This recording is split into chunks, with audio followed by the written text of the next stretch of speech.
Жергиликтүү кеңештердин депутаттарынын шайлоосун өткөрүү боюнча мыйзамдарга ылайык, бизде Кыргызстанда баарыбыз жакшы билебиз, жылына 2 мөөнөттө гана жергиликтүү кеңештин депутаттарынын шайлоосу өткөзүлөт. Бул апрелдин 2 жекшемби күнүндө, анан октябрдын 2 жекшемби күнүндө.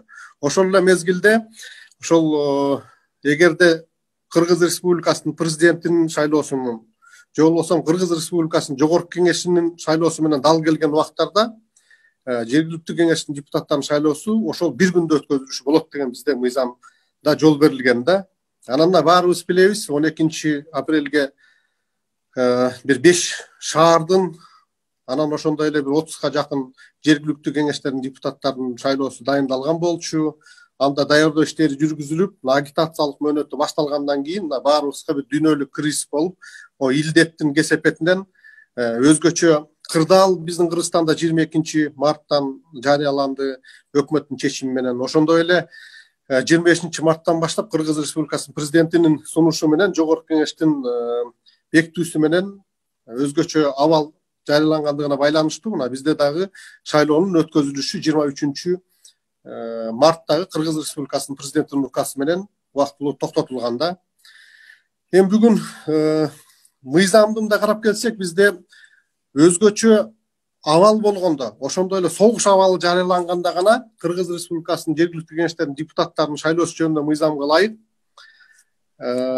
ошол шайлоо өткөзүлүшү токтотулат деп мыйзамда бизде көрсөтүлүп атат да, 4-чү беренесине ылайык ошол мыйзамдын.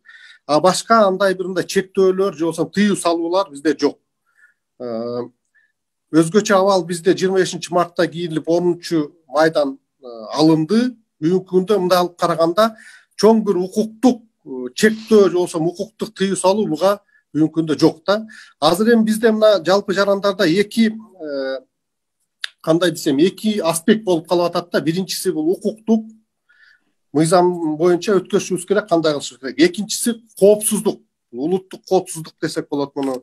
Ушул экөөнү биз азырында алып туруп тандашыбыз керек да. Анан ошол эле мезгилде мен мындай айтат элем, бүгүнкү күндө мына мыйзамга ылайык 2 жолу гана шайлоо өткөзүлгөндөн байланыштуу.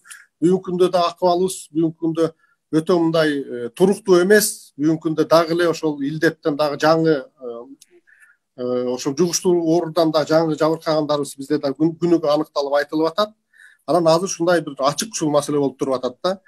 Мен жеке оюм муну ошол мыйзам боюнча эгер ошо мөөнөтү бүткөндөн кийин, жылына 2 жолу өткөзүлгөндөн кийин бүгүнкү күндө биз ошол 4-октябрдагы Кыргыз Республикасынын жогорку кеңешинин депутаттарынын шайлоосу менен бир күндө алып туруп өткөзсөк, бир жагынан менимче мыйзам жагынан да мындай да туура болот.